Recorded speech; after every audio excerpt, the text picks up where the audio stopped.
Students, welcome to ingress. मैं ओम चौधरी आपका स्वागत करता हूं। और आज जो हम चैप्टर पढ़ने वाले हैं या फिर जिसके पीवाईक्यूज देखने वाले हैं, तो इस चैप्टर में आपका रिवीजन प्लस मतलब शॉर्ट रिवीजन रहेगा प्लस पीवाईक्यूज रहने वाले हैं। तो आपका ये 11th का लास्ट चैप्टर है। इसके बाद में हमारी 12th की सीरीज स्टार्ट हो जाएगी इलेक्ट्रोस्टेट से। तो ये लास्ट चैप्टर आओ अच्छे से पढ़ते हैं। इसमें सबसे पहले मैं शॉर्ट नोट्स में आपको बता दूं कि यहाँ पे शॉर्ट नोट्स में ये जो सारी की सारी चीजें हैं वो एज ए रिवीजन टाइप में है। तो शॉर्ट रिवीजन लेंगे हम यहाँ पे, जिसमें हम फॉर्मूलाज वगैरह देखेंगे। लाइक वेव है तो वेव से रिलेटेड हम इसके सारे के सारे पॉइंट्स देखने वाले हैं यहाँ पे। लाइक टाइप ऑफ वेव में आपको पता होना चाहिए कि जो वेव है, वेव के दो टाइप होते हैं। लाइक कौन कौन से? Electromagnetic wave and matter wave. ये हम मैटर वेव मॉडर्न फिजिक्स में पढ़ते हैं और इलेक्ट्रोमैग्नेटिक वेव हम 12th में ही पढ़ते हैं, बट फर्स्ट बुक में फर्स्ट पार्ट में पढ़ते हैं। ठीक है। इलेक्ट्रोमैग्नेटिक वेव में लाइक इलेक्ट्रिक और मैग्नेटिक फील्ड, वो उन दोनों का ऑसिलेशन हो रहा होता है, उससे बनती है हमारी इलेक्ट्रोमैग्नेटिक वेव। इसमें हम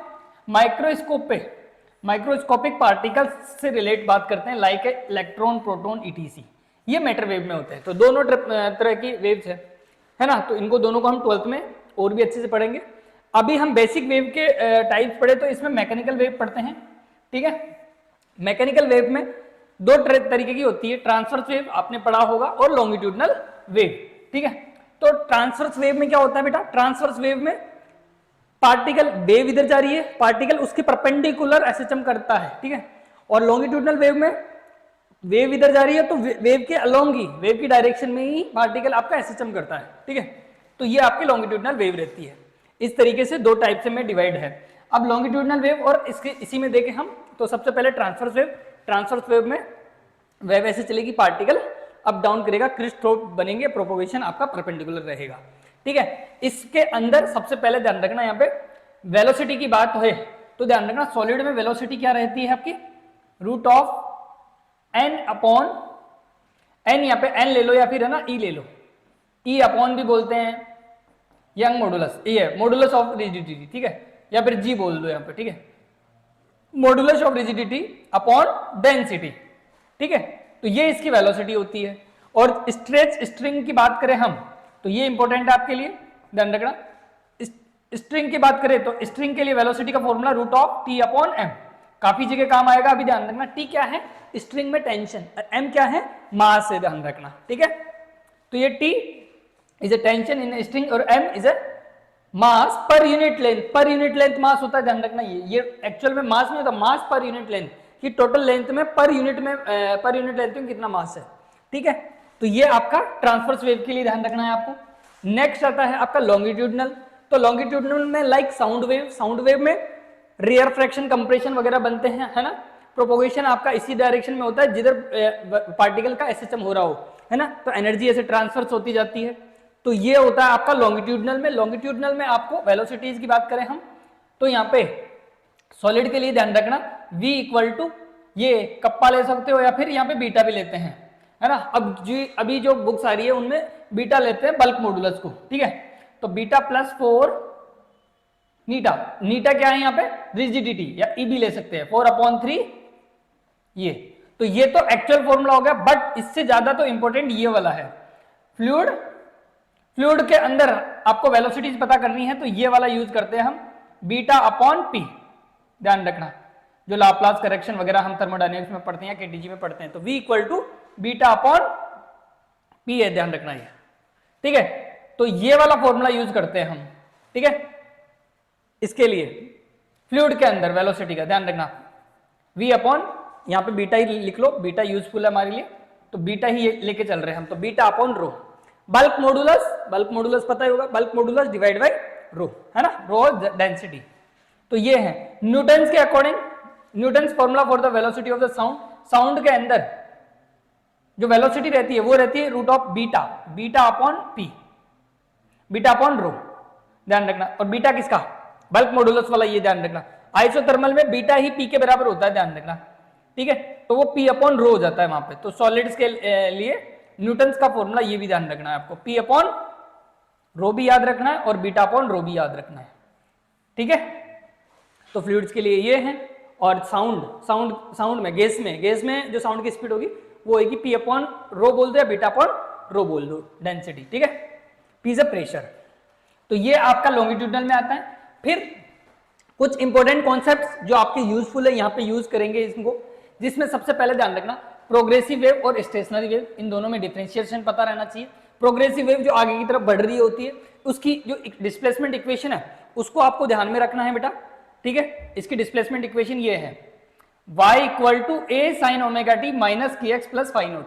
phi naught is a phase angle और ये omega T minus K X आपकी वेव की इक्वेशन है। तो ये बेसिक इक्वेशन है, लाइक एसएसएम की इक्वेशन पढ़े थे ना, वैसे ही वेव की इक्वेशन है, बस यहाँ पे के एक्स आ जाता है, ध्यान रखना। तो ये डिस्प्लेसमेंट को दिखा रहा होता है, ये आपका टाइम फ्रेम को दिखा रहा होता है, ये डिस्प्लेसमेंट पोजीशन फ्रेम को दिखा रहा होता है, और ये फेज एंगल को दिखा रहा होता है, ठीक है। यहाँ पे हम ओमेगा के बारे में ध्यान रखना है। यहाँ पे ओमेगा क्या है, ओमेगा क्या है एक्चुअल में, ओमेगा होता है 2 पाई अपॉन टी, ठीक है, ये 2 पाई अपॉन टी। और के का याद रखना 2 पाई अपॉन लैम्बडा, ठीक है। ये वेलोसिटी, वे वेलोसिटी हो गई, ध्यान रखना ये। और ये आपके एंगुलर वेलोसिटी, और ये के कांस्टेंट है 2 पाई अपॉन लैम्बडा, ठीक है। जब इनकी वैल्यूज इसके अंदर पुट करते हैं तो इक्वेशन को हम इस तरीके से भी लिख सकते हैं, लाइक ये लिख दिया हमने। तो ये इसी की फॉर्म है, 2 पाई कॉमन ले लिया तो T upon T minus X upon lambda, ठीक है। और यदि आप यहाँ पे ऊपर नीचे लैम्बडा से मल्टीप्लाई कर दे, ठीक है, तो 1 अपॉन लैम्बडा कॉमन ले, तो लैम्बडा कॉमन लिया तो 2 pi upon lambda we T, क्योंकि यहाँ पे क्या बच जाएगा आपका लैम्बडा इंटू टी, तो लैम्बडा डिस्टेंस अपॉन टाइम को क्या बोल सकते हो आप, वेलोसिटी। तो वेलोसिटी इंटू टी और माइनस का यहाँ पे एक्स बच गया, तो यहाँ पे लैम्बडा कॉमन लेते हैं तो वी टी माइनस एक्स। तो ये तीनों ही इक्वेशन आपकी वेव की इक्वेशन को रिप्रेजेंट कर रही है। तो तीनों ही ध्यान रखना है आपको, ठीक है। इसमें तीनों इंपॉर्टेंट इक्वेशन है, हो सकता है वो आपको ओमेगा पूछ रहा हो, कोई इक्वेशन दे रखा हो, ऐसे ये भी क्वेश्चंस करने वाले हैं हम, ठीक है। तो ये चीज आपको ध्यान में रखनी है। देन इसमें फेज एंगल क्या चीज दिखा रहा है, देखो पूरा इस एंगल को देखो, तो 2 pi T upon T minus X upon lambda plus phi naught, ये आपका फेज दिखा रहा है यहाँ पे, ये है इसका फेज, ठीक है। अब यहाँ पे पोजीशन अकॉर्डिंग, इनके अकॉर्डिंग हम देखें तो देखो यहाँ पे फेज चेंज। अब ये चीज मैंने कई बार बताई है कि टाइम के साथ और पोजीशन के साथ आप फेज को ऐसे लिख सकते हो, डेल्टा फाई, यहां पे लिख सकते हो आप delta phi equal to, delta phi upon क्या होता है, डेल्टा फाई अपॉन ये डेल्टा फाई अपॉन 2 पाई, ये ध्यान रखना। फेज चेंज तो डेल्टा फाई अपॉन 2 पाई है ना, एंगल को लेंगे तो हम, तो इधर टाइम है तो delta T upon T, capital T time period होता है, और इसी को इक्वल में किसके लिखते हैं हम, डेल्टा एक्स अपॉन एक्स, किसमें है, फेज इसमें आता है अपना पोजीशन में है ना, तो ये इसमें लैम्बडा, तो इसमें एक्स है तो इसमें लैम्बडा, इसमें टी है तो इसमें कैपिटल टी टाइम पीरियड, और इसमें फेज है तो इसमें एंगल 2 पाई। तो ये इक्वल रहता है, हमेशा कांस्टेंट रहता है, ध्यान रखना। ये हमेशा ये पूरी की तीनों के तीनों रेशियो कांस्टेंट रहते हैं। इसीलिए बोला गया है कि यहाँ पे टाइम का, यदि टाइम का तुम ले रहे हो, फेज चेंज देख रहे हो, तो delta phi equal to 2 pi upon T into delta T, और पोजीशन के साथ ले रहे हो तो delta phi equal to 2 pi upon lambda into delta X, तो वो वहीं से आया, ये एक बार इसके बराबर कर दो, एक बार इसके बराबर कर दो, तो ये दोनों चीजें आपको याद रखनी है, ठीक है। स्टेशनरी वेव की बात करूं मैं, तो स्टेशनरी वेव में ध्यान रखना, जब सुपरपोजिशन होने के बाद में भी ऐसा लगे कि रुकी हुई है, कोई नई बना रही है, दो वेव जब भी मिलती है सुपरपोजिशन होता है, सुपरपोजिशन से मिलने पे उनका ऐसा लगे कि नहीं कोई कुछ हुआ ही नहीं है, एक जैसी है अभी भी, है ना, ठीक है।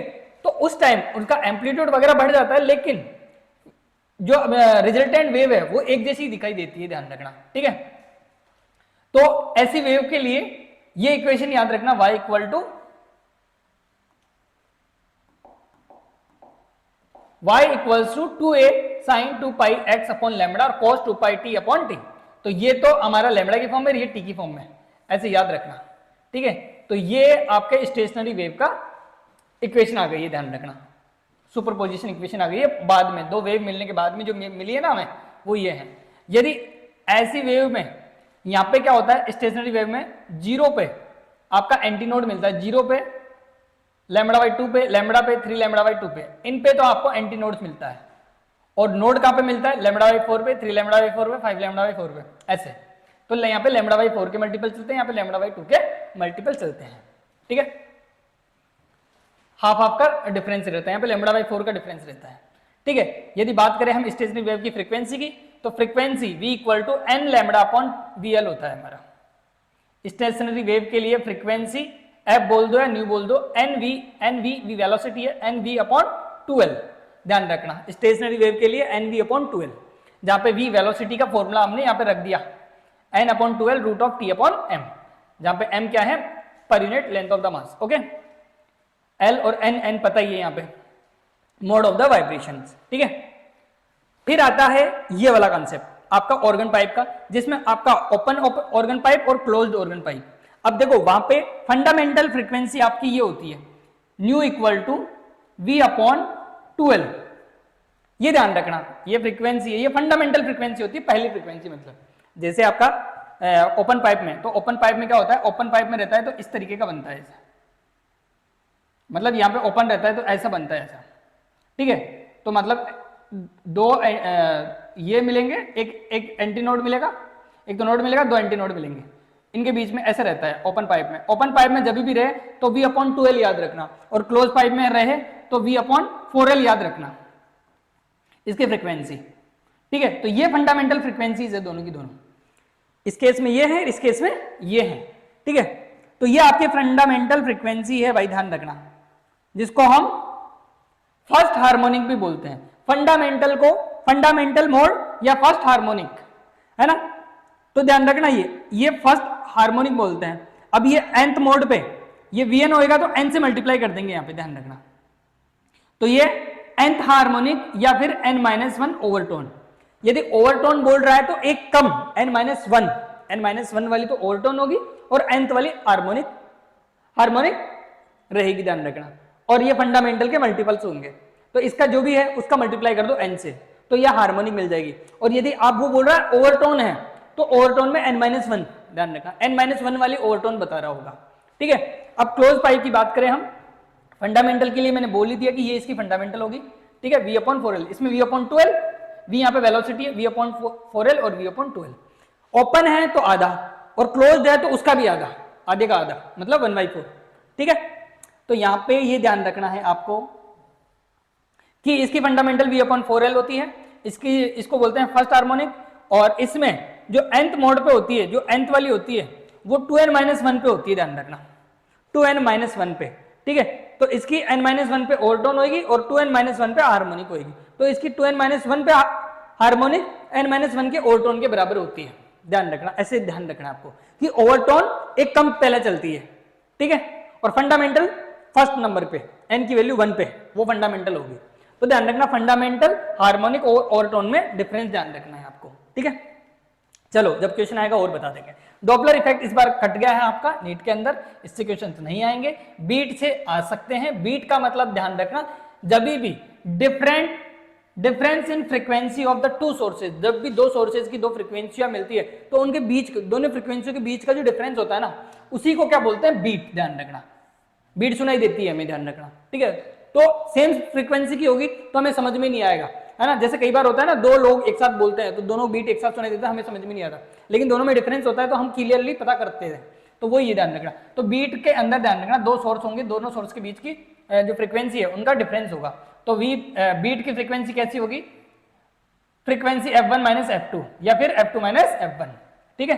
तो ये बीट की फ्रीक्वेंसी ऐसे निकालते हैं, बड़े वाली फ्रीक्वेंसी में से छोटी वाली फ्रीक्वेंसी माइनस करते हैं, ठीक है। और ये इनके यूजेज है जो आप देख लेना। चलो फर्स्ट क्वेश्चन पे चलते हैं। यहाँ पे नीट में आया था ये क्वेश्चन, और इसमें बोला गया है सबसे पहले, यहाँ पे फर्स्ट क्वेश्चन जो है आपका रीनीट वाला क्वेश्चन है, 24 में आया हुआ है। यहाँ पे क्वेश्चन है y equal to C sine 2 lambda 2 pi upon lambda AT minus X. ये एक एसएचएम की इक्वेशन को रिप्रेजेंट कर रहा है, ठीक है। तो यहाँ पे लैम्बडा वेवलेंथ है, then the frequency of the wave, तो इसमें फ्रीक्वेंसी बतानी है आपको कि फ्रीक्वेंसी कितनी होगी, ठीक है। तो देखो इस इक्वेशन को हम कंपेयर करें या इसको है ना अंदर मल्टीप्लाई कर दो, तो देखो c sine 2 pi AT upon lambda minus 2 pi x upon lambda. हम इसको एज ए कंपेयर करें वेव की इक्वेशन से, तो c sine omega t minus K X, है ना। तो यहां पे आपको दिख रहा होगा कि ये वाली जो वैल्यू है ये इससे कंपेयर करेंगे और ये वाली वैल्यू इससे कंपेयर करेंगे, है ना। तो x से x रिप्रेजेंट कर रहे हैं तो k की वैल्यू क्या है 2 पाई अपॉन लैम्बडा, है ना। और इस ओमेगा को हम कंपेयर कर रहे हैं इससे, तो यहां पे ये वाली जो वैल्यू है वो किसको दिखा रही है, ओमेगा को। मतलब ओमेगा को हम लिख सकते हैं 2 पाई a अपॉन लैम्बडा, है ना। हमें फ्रीक्वेंसी निकालनी है तो फ्रीक्वेंसी क्या होती है 2 pi f equal to omega होती है ना। तो f equal to omega upon 2 pi, omega की वैल्यू में 2 पाई का डिवाइड दे दो तो 2 पाई a अपॉन लैम्बडा में 2 पाई का डिवाइड दे दिया आपने, 2 पाई से 2 पाई कट गया तो a अपॉन लैम्बडा इसकी फ्रीक्वेंसी आ गई भाई, समझ गए, ठीक है, सिंपल था एज इट इज। तो इसमें क्या आंसर आएगा a upon lambda, a upon lambda किस में है, देखो a अपॉन लैम्बडा आपका डी आंसर रहेगा बेटा, ठीक है, समझ गए। नेक्स्ट चलो, तो बस ऐसे सिंपल क्वेश्चंस आते हैं, उनको आपको हैंडल करना है। वेव चैप्टर इतना कोई खतरनाक नहीं है, बट आपको कॉन्सेप्ट पता होने चाहिए, ओके। चलो next question, the ratio of the frequency of the fundamental harmonic produced by open pipe that is a closed pipe are the same length is. तो रेशियो बताना है भाई आपको, ठीक है, फंडामेंटल और हार्मोनिक का। अच्छा अभी अभी मैंने बताया आपको, यहां पे बोल रहा है fourth overtone of the organ pipe, fourth overtone of the closed organ pipe is third overtone of the open pipe, ठीक है। ओपन पाइप की तो थर्ड ओवरटोन और क्लोज्ड पाइप की फोर्थ ओवरटोन के बराबर है, ठीक है। तो इसकी फोर्थ ओवरटोन किसकी, ये है क्लोज्ड पाइप की, ठीक है, वो बराबर है, इसकी फ्रीक्वेंसी बराबर है किसके, थर्ड ओवरटोन किसकी, क्लोज्ड पाइप की, ओपन पाइप की, ठीक है, ओपन पाइप की के बराबर है। तो हमें पता है क्लोज्ड पाइप के लिए क्या लिखते थे हम, फ्रीक्वेंसी, फंडामेंटल फ्रीक्वेंसी लिखो, वो लिखते थे हम v अपॉन क्लोज के लिए v अपॉन 4l, और यहां पे फोर्थ ओवरटोन के लिए क्या लिखेंगे, इसकी हार्मोनिक, ये किस हार्मोनिक के बराबर होता है, तो ये फोर्थ वाला है ये, तो फोर्थ ओवरटोन किसके बराबर होगा, ये ओवरटोन बराबर होगा आपका, इसमें आ जाएगा आपका 2n-1 2n+1 हार्मोनिक के, ठीक है। तो हार्मोनिक की लिख रहे हैं हम, तो हार्मोनिक के फंडामेंटल लिख दिए, तो हार्मोनिक का नंबर लिखना पड़ेगा हमें। तो इससे हमें पता कैसे चलेगा कि कौन सी हार्मोनिक है, तो फोर्थ ओवरटोन का मतलब है 2n+1 का मतलब हो गया आपका 4+2, 2 × 4+1, ये वाली हार्मोनिक होगी, तो 2+1 8 और 9, तो 9th हार्मोनिक के बराबर होगा ये, फोर्थ ओवरटोन किसके बराबर होगा, 9th ओवरटोन के, ठीक है। तो यहां पे रख दो, ये वाला नंबर रख दो पूरा का पूरा कि ये 9 आएगा। इक्वल टू में वहां पे करें हम थर्ड ओवरटोन ओपन पाइप के लिए, तो ओपन पाइप के लिए ध्यान रखना, ओपन पाइप के लिए n-1, ठीक है, n+1, ठीक है। तो ये इसकी थर्ड ओवरटोन थी, थर्ड ओवरटोन n+1 हार्मोनिक के बराबर होगी, तो ये कितने के बराबर हो जाएगी, n की वैल्यू कितनी है 3, तो 3+1, ठीक है। तो ये, तो इसका मतलब फोर्थ हार्मोनिक आपकी थर्ड ओवरटोन के बराबर हो रही होगी, थर्ड ओवरटोन के बराबर फोर्थ हार्मोनिक हो रही होगी। तो यहां पे रखेंगे हम 4 हार्मोनिक की फंडामेंटल क्या होती है, v अपॉन ओपन पाइप के लिए 2l, तो ये फंडामेंटल लिख दिया, ये इसकी हार्मोनिक लिख दी, और ये यहाँ पे इसकी फंडामेंटल लिख दिया और इसकी हार्मोनिक लिख दी। ओवरटोन से हार्मोनिक लिखना आपको आना चाहिए, तो इसमें ध्यान रखना 2n+1 और इसमें n+1, ये दोनों याद रखो। तो यहां पे कितना हो गया 9v/4l, l कौन सा, क्लोज्ड पाइप के लिए, इक्वल टू में 4v/2l, l कौन सा, l आपका ओपन पाइप के लिए, तो LO, ठीक है। हमें वही पूछ रहा था, ratio of the length of the closed pipe to the open pipe, मतलब LC/LO पूछ रहा था वो आपको। तो देखो LO और LC ये हैं, तो LO इधर चला जाएगा या फिर LC को इधर भेज दो, तो LC को उधर भेजा हमने, तो ये देखो यहाँ पे 2 कट गया, V से V कट गया, और ये 2 नीचे आ गया, तो LC/LO आ गया है आपका 9y, 2 × 4 8। तो ये आ गया आपका LC/LO। LC/LO पूछ रहा था, LC/LO 9y8। तो 9y8, 9:8 आपका आंसर रहने वाला है यहां पे। ठीक है, समझे? इस तरीके से करना है। चलो नेक्स्ट, इस क्वेश्चन में देखो, ये बोल रहा है the initial tension of the stretch string is double. ठीक है, then the ratio of the initial and final speed of the transverse wave. Okay, transverse wave में वेलोसिटी का फॉर्मूला अभी अभी हमने देखा, T/पर यूनिट मास, है ना, ये होता है। अब वो बोल रहा है कि इनिशियल में जो इसकी इनिशियल में जो स्ट्रेच, इसके टेंशन है, स्ट्रिंग में टेंशन वो T है, तो इसकी टेंशन T मान लेते हैं पहले। ठीक है, और जब बाद में क्या हुआ, इसकी टेंशन डबल हो गई। ठीक है, मतलब ये 2T हो गई, तो इनका रेशियो क्या रहेगा? तो इजी है, पहली कंडीशन के लिए V1 लिख दो, Vi लिख दो, क्या लिखोगे? The ratio of the initial and final speed. अच्छा, V1 V2 का रेशियो पूछ रहा है भाई आपसे, Vi और Vf का रेशियो ही आपसे पूछ रहा है, तो रख दो इसमें क्या है, T/m और Vf इक्वल टू √2T/m। इसका रेशियो ले लो, तो देखो m से m कट जाएगा, T से T कट जाएगा, तो 1/√2। तो Vi/Vf का रेशियो आ जाएगा। सिंपल ही, बस आपको फंडामेंटल एक फॉर्मूला याद रखना था। समझ गए? हाँ भाई, समझ गए ना? ठीक है, तो इसमें जो इसमें यहां पे डी आंसर लिखा हुआ है, डी आंसर में रहेगा 1/2। सी में है, सी में, ठीक है, सी में लिखा हुआ है 1/√2, तो इसका सी आंसर आएगा भाई। ठीक है, इसका सी आंसर आएगा। चलो नेक्स्ट, इस क्वेश्चन में देखो, यहां पे लिखा हुआ है organ pipe filled with the gauge 2070 degree पे है। ठीक है, इसकी रेजोनेंट फ्रीक्वेंसी है ये 400, इट्स फंडामेंटल मोड। ठीक है, ये फंडामेंटल फ्रीक्वेंसी दे रखी है इसकी भाई। ठीक है, filled with the same gauge 90 degree पे वो कर रहा है, टेम्परेचर को 90 डिग्री पे ले गया, तो resonant frequency at same will be, the resonant frequency at the same mode will be. तो इसकी रेजोनेंट फ्रीक्वेंसी कितनी हो जाएगी, ये बोल रहा है वो। ठीक है भाई, तो इसमें फंडामेंटल फ्रीक्वेंसी के अकॉर्डिंग हम बात करें तो देखो, आपकी जो फ्रीक्वेंसी होती है वो होती है आपकी, लाइक मैं एक पाइप की बात करूं, है ना, तो उसमें होता है V/ या कोई सा भी V/2L मान लो या 4L मान लो, कोई सा, है ना, ऑर्गेनिक पाइप में ऐसे ही होता है। V/ जो पाइप होता है ना अपना रेजोनेंट फ्रीक्वेंसी वाला, तो उसमें V/2L होती है एक तरह से। मतलब फ्रीक्वेंसी डायरेक्टली किस पे डिपेंड करती है, वेलोसिटी पे, और वेलोसिटी का फॉर्मूला हमें पता है, वो किस पे डिपेंड कर रही होती है, टेम्परेचर पे, ध्यान रखना।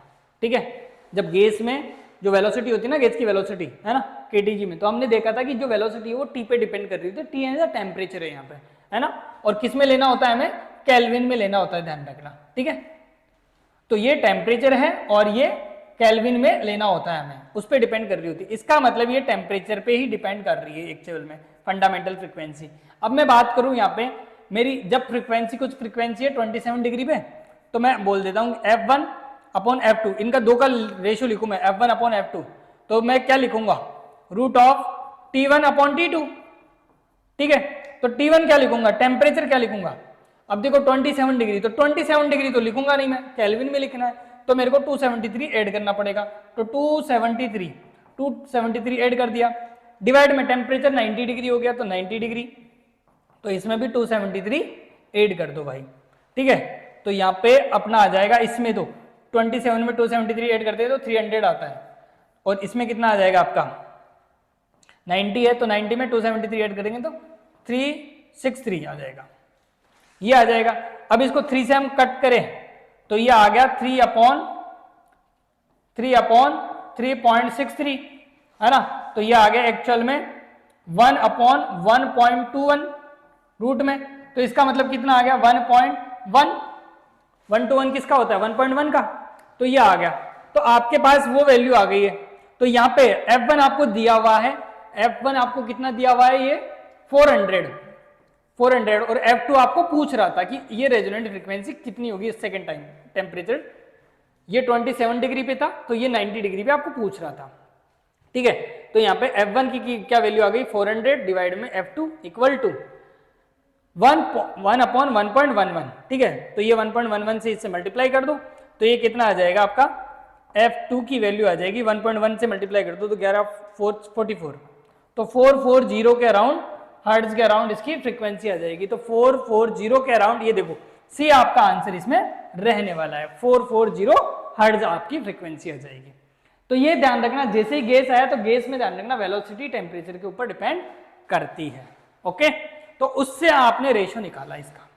ठीक है, तो ये केटीजी प्लस वेव का क्वेश्चन बन गया आपके पास। चलो ऐसे ही नेक्स्ट क्वेश्चन हम देखते हैं कि इसमें एक गिटार है और 2 स्ट्रिंग है ए और बी। ठीक है, सेम मटेरियल से बनी हुई है, स्लाइटली ये ट्यून करती है, प्रोड्यूस करती है बीट। ठीक है, बीट ऑफ द फ्रीक्वेंसी, अतः बीट की फ्रीक्वेंसी आपको दे रखी है, एफ बी दे रखा है आपको 6 हर्ट्ज है। ठीक है, अब 6 हर्ट्ज, तो देखो बीट की फ्रीक्वेंसी का फॉर्मूला क्या होता था, मैंने अभी अभी बताया था, बीट की फ्रीक्वेंसी या तो F A minus F B होगा या फिर F B minus F A हो गया, है ना। अब आपको यही पता करना है कि ये एफ ए बड़ा है या एफ बी बड़ा है। ठीक है, अपने आप इसके बराबर रख देंगे, है ना। अब देखो यहाँ पे आगे tension in B is a slightly decreased, then beat of the frequency is increased 7। तो B में टेंशन कम करते उसकी फ्रीक्वेंसी बढ़ गई 7 तक। ठीक है, इसका मतलब देखो क्या है, यदि टेंशन कम कर दिया तो फ्रीक्वेंसी, बीट की फ्रीक्वेंसी या फिर B की B की फ्रीक्वेंसी कितनी बढ़ गई, 7 हर्ट्ज हो गई। ठीक है, अब इसका मतलब B की फ्रीक्वेंसी है ना इंक्रीज हो गई इतनी। ठीक है, इंक्रीज्ड बाई एफ ए और एफ बी में, एफ ए और एफ बी का डिफरेंस है ना इतना हो गया है, ध्यान रखना, और बी में 7 इंक्रीज हो गई। इसका मतलब ये है कि आपकी एफ ए आपका ज्यादा है एफ बी से, ध्यान रखना, 7 से इंक्रीज हो गई ना वो, इसका मतलब है कि आपकी एफ ए, जो एफ ए है वो तो ज्यादा है, वो तो बड़ी है फ्रीक्वेंसी, ये छोटी वाली फ्रीक्वेंसी है। इसका मतलब ये वाला यूज करना है आपको। ठीक है, ये वाला फॉर्मूला यूज करना है, अदरवाइज वो वाला यूज करते। अभी एफ ए आपका कम होता ना तो ये वाला यूज करते, लेकिन एफ ए कम नहीं है, एफ बी कम है, एफ ए ज्यादा है।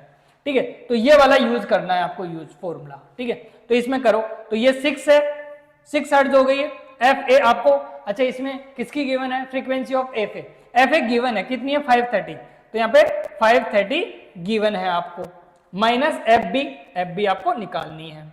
तो एफ बी इक्वल टू, ये इधर आया 6 माइनस हो गया, तो 530 माइनस 6, तो ये हुआ 524।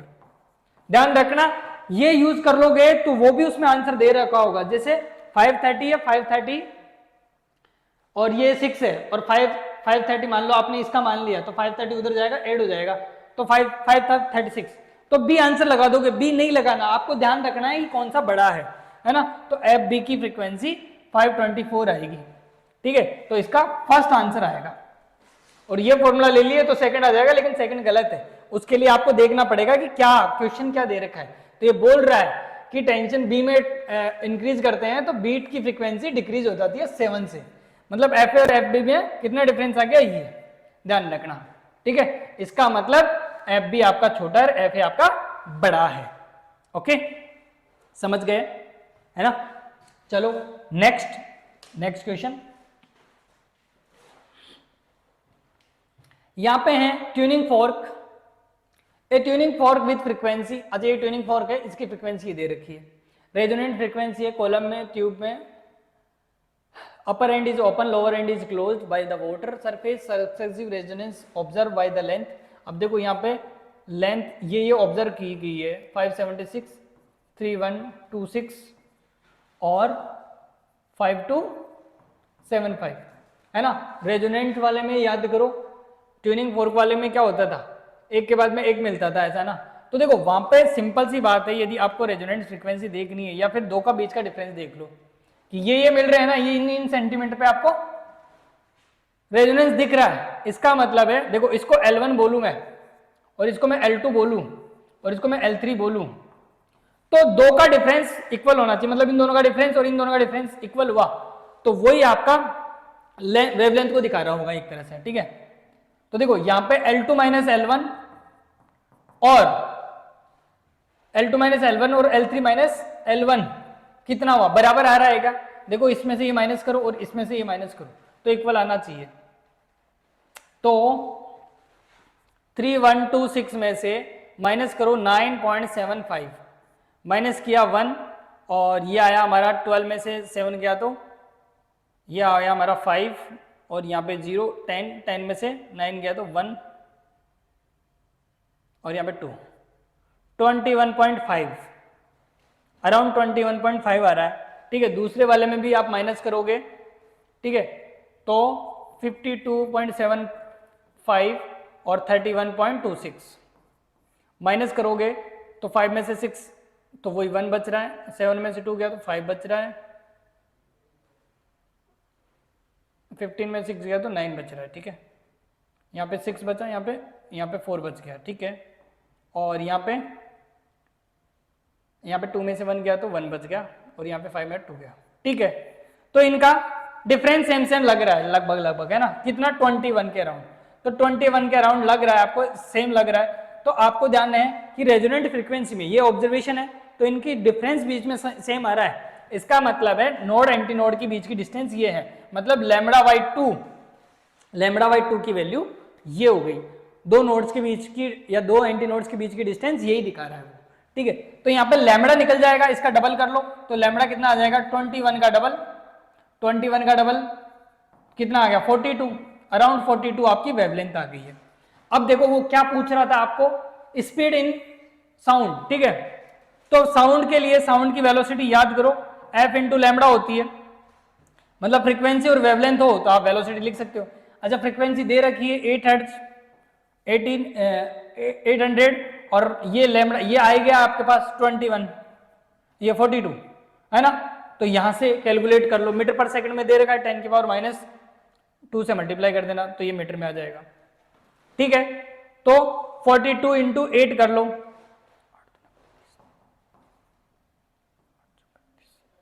32 तो 42, तो अराउंड 342 के अराउंड जो भी आंसर है वो आपका आंसर रहेगा। तो ये बेटा 344 जो आपका सी आंसर है ना वो एक्यूरेट आंसर है, ध्यान रखना। तो ये रेजोनेंट फ्रीक्वेंसी से निकालना आना चाहिए आपको वेवलेंथ, λ1 λ2 इन देखो दोनों लेंथों के बीच का डिफरेंस देखा मैंने इक्वल आ रहा है, इसका मतलब λ/2 ही आपकी वैल्यू रहेगी, ध्यान रखना, ओके।